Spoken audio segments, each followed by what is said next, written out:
So right now we are super lucky to have joining us here in the studio Joshua Grannell, also known as Peaches Christ, and Sam Sharkey. Welcome to the show, guys. Thank you. Hi. Hello. So we're so honored. I know, this is awesome. And so I know you guys are here to talk about the San Francisco Underground Short Film Festival. That's exactly right. We're excited about it. That's why we love being on Mutiny Radio, because we're all from the underground. That's true. So tell us a little bit about this. How long has it gone on for? Well, it actually started almost 10 years ago. Originally, it was my friend, my co-creator was a tranny named Vincentos. And Vincentos and I, this is Peaches talking.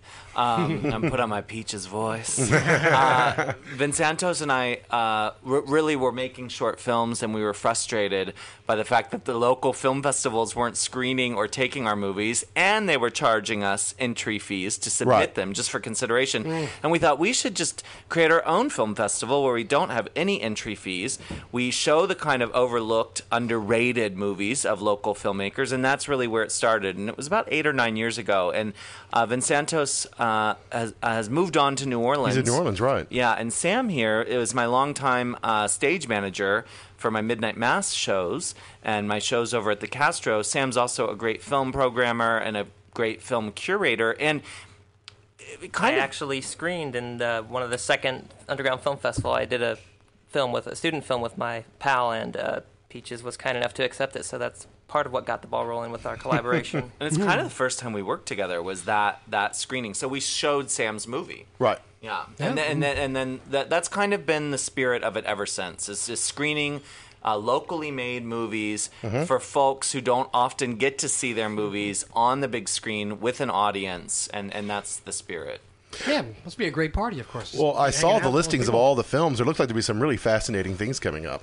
Of course, first of all, where can people go to find out more about this and what the program is? Well, there's 3 programs, and all of them are laid out at peacheschrist.com. And one thing we should mention is because it is my film festival, and Sam and I are both show people. He's a showman, and I'm a show person. And we open the show with a rock and roll performance. So there's always a live element. And then some of the films themselves have a live component where characters from the movies will be appearing on stage in front of the screen. One of the movies in particular, the entire third act of the movie will happen live. So it's very experimental in that way too. Where we play with the spirit of showmanship. And this year we're really excited because there's 3 programs, including a midnight program that's the world premiere of a locally made feature film. So, how exciting. Yeah, it's really nice. And that movie's called La Bamba 2, Hell is a Drag. And who's that by? Rob Fatal. Yeah. Wow. Hell is a drag. I'm trying to think. I've heard it maybe the other way around. Drag can be hell. Yeah. But I'm trying to, when you flip it around, I'm trying to interpret that, right? Hell is a drag, Yeah, in the movie world, you can do anything, and Rob Fatal did an amazing job making this pseudo-sequel to the beloved La Bamba and really turning it on its head. Yeah, I read a little bit about that. That sounded really interesting. I see your poster here, too, as well, La Bamba 2. He was saying to us that that he's managed to offend both Latinos and queers, with one movie, and has been having trouble getting it into either or festival for whatever reason. I said, we'll bring it over here, host your world premiere. That's a great marketing ploy of his, right? Yeah. Well, because controversy only brings people in to come see it. Well, and the movie really is, La Bamba 2, if you can make it through, there will be some hardcore people who make it through both programs of shorts and the midnight feature. And to me, this year, more than any other, really, I really think we've embraced the spirit of the underground. There are some really challenging selections in the program, and La Bamba 2 is actually just a really great Bay Area underground movie, and I'm really excited for the world to see it because it's got drag, it's got costumes and colors and outrageousness. And but it's challenging. It's experimental and bizarre and trippy. And I felt like I was on drugs while I watched it. And I don't do drugs. That sounds great. Yeah. Well, see, that's awesome. So I know that I guess a lot of people don't really watch short films that much anymore. I mean, they come around with Oscars. and they'll have little showcases for that. And then occasionally you'll run across something like the Yerba Buena Center that will run some kind of program or something. So, there's this, and the thing about, okay, so when you say short film, you're saying what is the average length? What are the specifications for a short film? On our submission form, we say maximum of 15 minutes, but really that's generous. I mean, short films, especially what we like to program, are short and sweet. So I would say average length is maybe even as low as 4 minutes. Short attention span theater. Yeah, some are less than a minute long. I mean, we have a couple that are about a minute, which we love because it's to me, and I heard someone say this recently. God, it was a filmmaker. It was a really good filmmaker. This is so embarrassing. I can't remember who said this, but we were talking about, it might have been John Waters. We were talking about movies. I know. I'm casually just throwing. Yes. I dropped No, you should have dropped a name over there. Yeah. You want to go pick that up for me? That's right. What did he call it? You said you were trans. What was that term he used? Yeah. He said he said my shows are heteroflexible. That's right. That's what he said. But and I don't know if it was John. This is so embarrassing. But this person whom I admire, whom I've forgotten, said that it's really hard to make a feature film. It's harder to make a great short film. Right. And in some ways, I think that's really true because to make a great short film, to have a statement, to say something. Mm-hmm. When you have less time is actually more of a challenge, It's really also a challenge of having a good idea and a good script and being able to perform it that and pull it off that way because, nowadays with the way technology is, you can get a good look. Mm-hmm. With your video camera. I mean, so it's not so much like we used to have to shoot things on 8mm and get it developed and edit it and all that. So you can do a lot of stuff on your computer now. So it's not about the look of it. It's about getting that idea that really it germinates, and then either learning not to drag it out too long. Like a bad Saturday Night Live skit that goes on too long. Where you're just going, cut it, dudes, cut it, stop. Or it's pretentious, or it's all that stuff that you can fall into. But and watching a bad film, I mean, sometimes 3 minutes can be a lifetime. Well, that's the thing, and Sam and I certainly know all about that because we're the programmers. So we literally watch, a few hundred submissions in any given year, and I actually I did another film festival last year with Elvira. We did a horror film festival. So that process of just watching movie after movie after movie and wanting to give every movie, and I was just on the jury for the Disposable Film Festival. So I feel like I've watched literally probably 1,000 short films in the last year or so, and that's not even exaggerating. And you want to give every short, especially as a filmmaker, your undivided attention and be fair, but it is exhausting. Oh, it is. Yeah. And some film I get short shift because it doesn't begin very well or something, or you just saw something else and you're just like, oh, whatever, and you go next. Yeah, or you watch 10 in a row and you're trying to. So did there become any criteria that were automatically automatically no's? I mean, were there the things when they just started and you were just like, yeah, no, next? It's hard to say. I mean, for me, it was always kind of like that really terrible. I mean, it's just if the look was just real terrible and just had that real amateurish and you just really couldn't grasp onto that. But also could be triage. Imagine some definitely yes, definitely no, then the maybes, and then at the end of the day, are all the definitely yeses? Are there too many of them? Is it that kind of thing?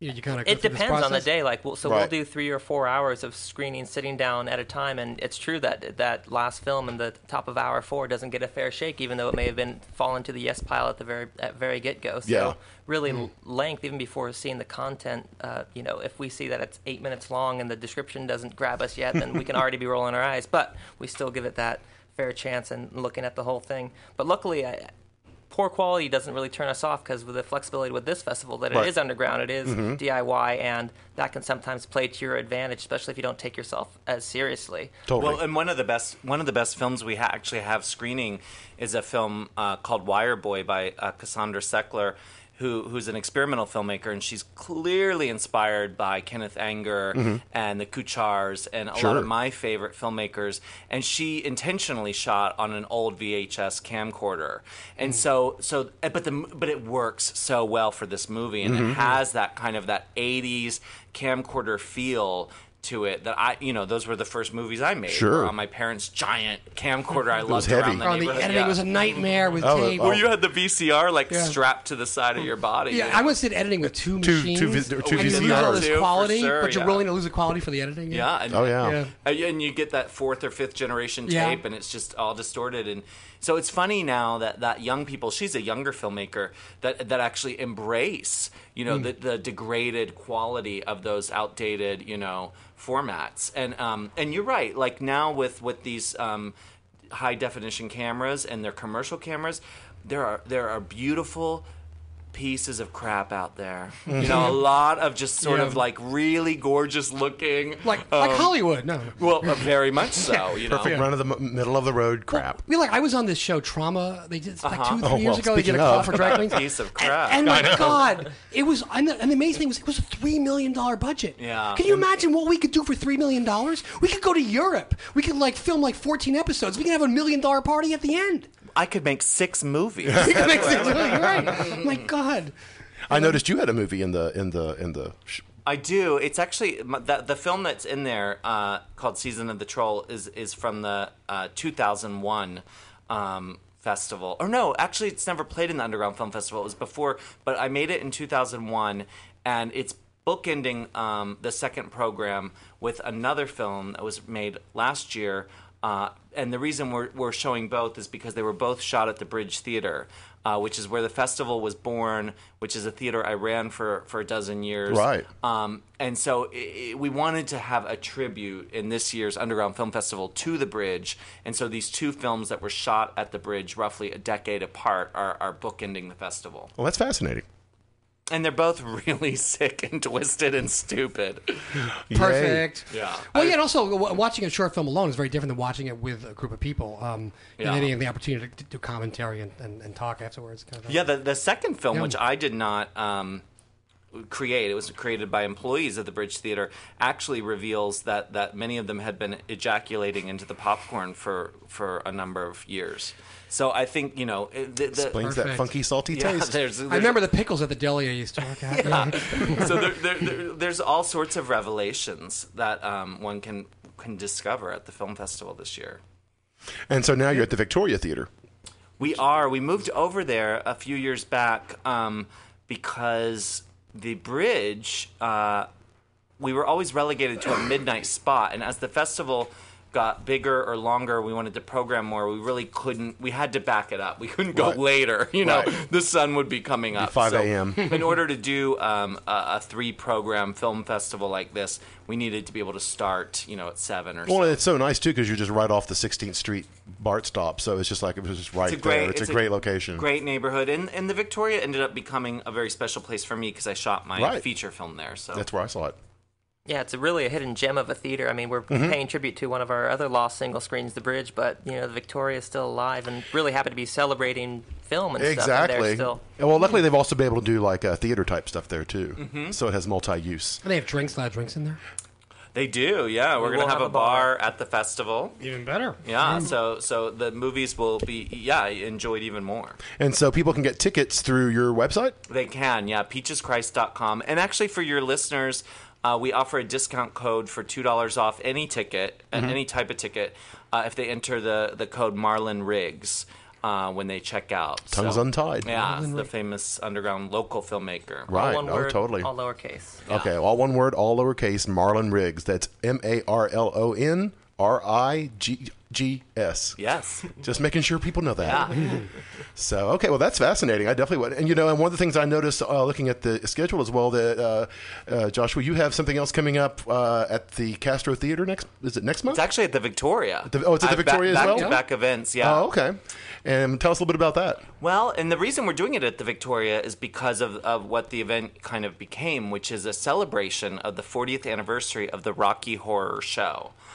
So not the picture show, which is, of course, the movie that the show was based on. I was working with the actress Patricia Quinn, who plays Magenta, in both the stage show and the movie. She originated it. Yeah, all-time idol of mine, the original goth girl. Really. This was like back she even in did London some stuff for they Hammer did Studios. a play in London. At their Richard O'Brien, is that what his name was? Richard O'Brien created it. Magenta was played by Patricia. Frankenfurter, of course, was played by Tim Curry. Richard played Riff Raff. So this is the core. This is the holy grail, really, and of cast. And Patricia is actually going to be in the States. She's from London, and she's going to be in the States for the premiere of the new Rob Zombie film, Lords of Salem, which she stars in.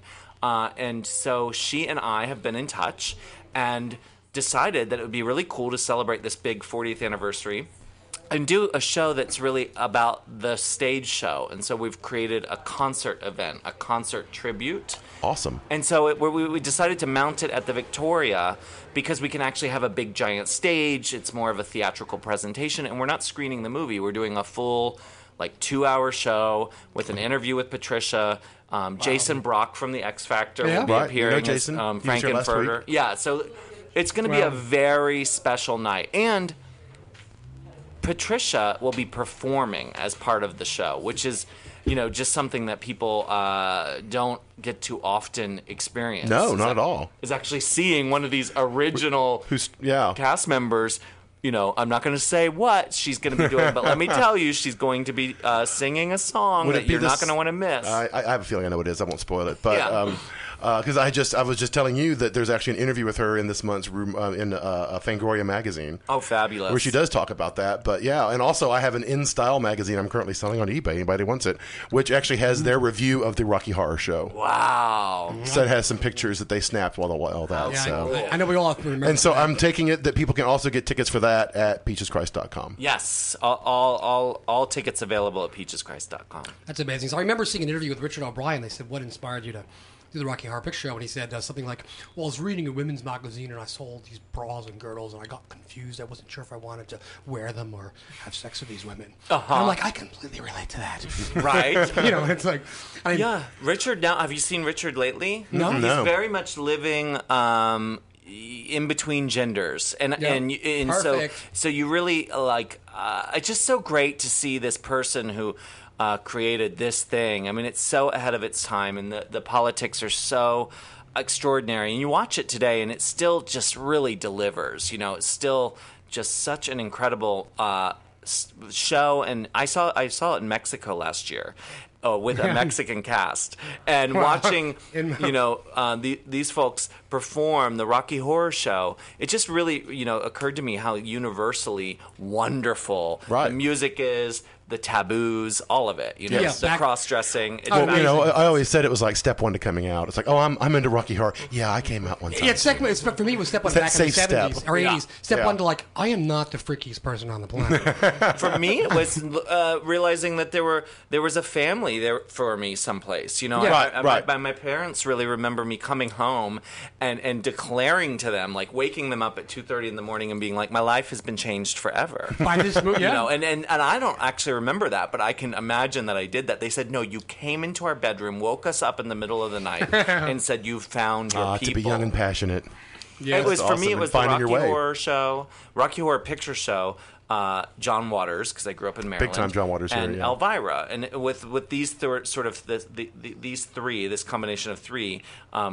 Peaches Christ was born, really. I have an outlet. But for me, it was also hearing that Renee Richards could become a woman. I'm like, what is that? Right. I'm like, mixed in. I was sort of halfway between drag and trans. I'm still, bouncing back. He still vacillates. You look fantastic tonight. Thank She's got the big boobs today, too. I love the big boobs. I just look at her boobs all day. All the trannies think I'm a drag. All drag queens think I'm a tranny. So I'm like, I'm in the middle somewhere. I kind of think you're a whore.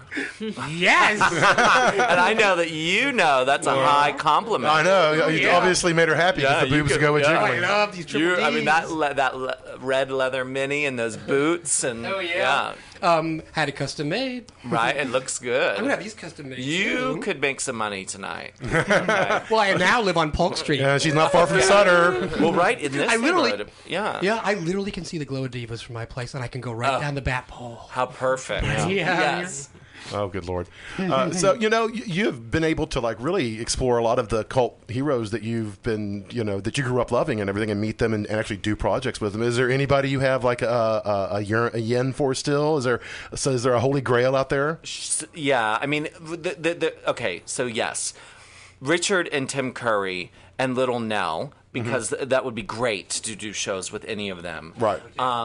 Certainly Elizabeth Berkley.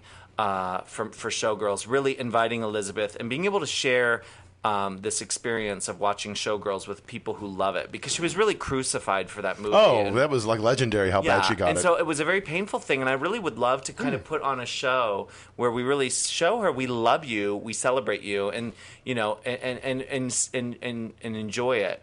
But the Holy Grail, I wonder if you can guess who my all-time dream guest would be. Let's see.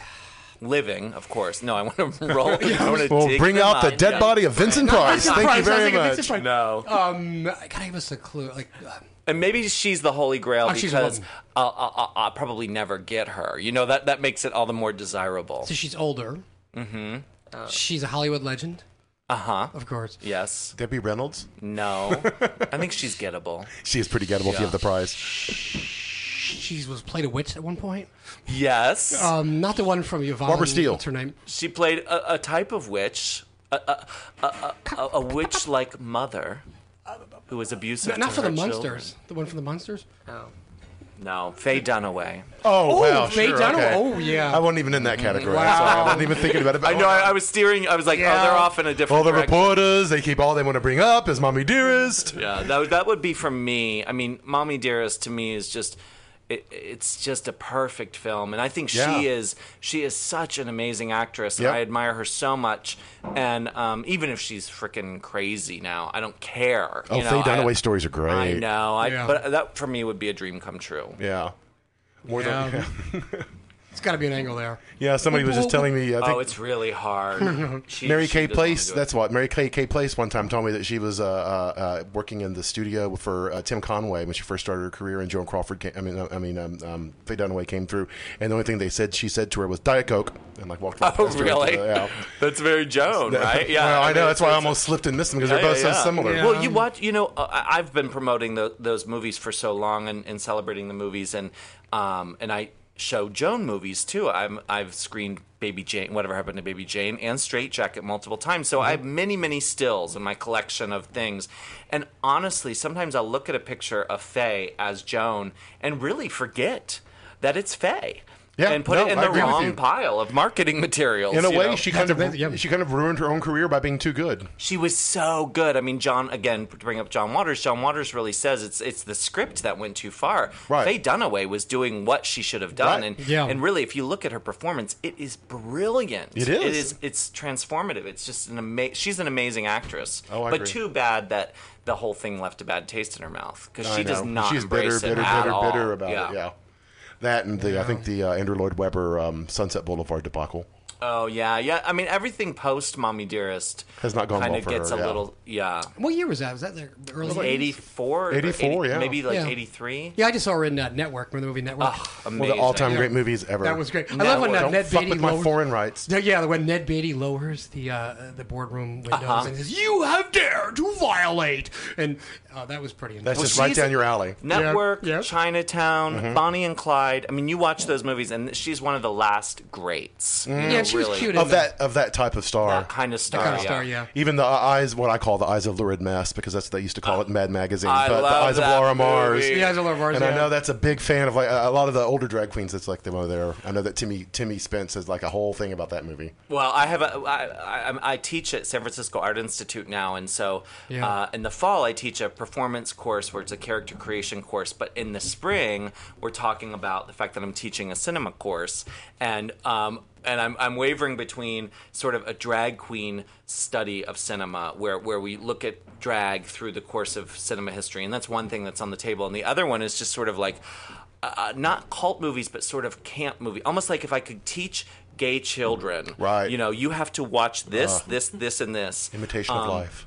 Well, Yeah. yeah, I mean, like, there's so many kids now. You go to the cafe and you say, well, if you watched RuPaul's Drag Race this season, the queens on the show, half of them didn't know what Grey Gardens was. Yeah. I mean, to Yeah, me, I just it's like- wanted to go onto the set and smack them. Yeah, I plus some young boys. I mean, there's a fine line between wearing the robes of Louis XIV and doing drag. Right. You know, and I think if more men or more young boys were a little bit more softer, the world would be a softer place, I guess. I don't know.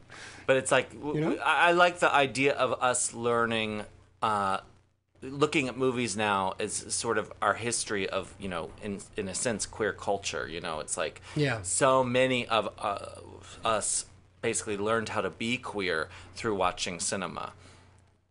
And that brings us back to the Underground Short Film Festival. I was going to say that's a perfect segue. Go back Right and sort into of that. Rocky Because we Horror. don't want to edit the podcast. Too much extra work, right? So again, it's April 13th at the Victoria Theater, the San Francisco Underground Short Film Festival. And it's going to be hosted by both you guys, Peaches Christ and Sam Sharkey. Mm-hmm. Yeah, and we're rehearsing our rock number this weekend. So. It sounds like so much fun. Plan on me being there. That sounds great. So, okay. And again, peacheschrist.com for any information. Yep. Thank you guys for taking time out and coming visiting us over Thanks here at for Mutiny having Radio. us. And I hope you'll come back soon and discuss whatever else is in your future. For and sure. Good luck as always. Thanks. Okay, we're going to Okay, go to a PSA, and then Dan's going to spin some tunes.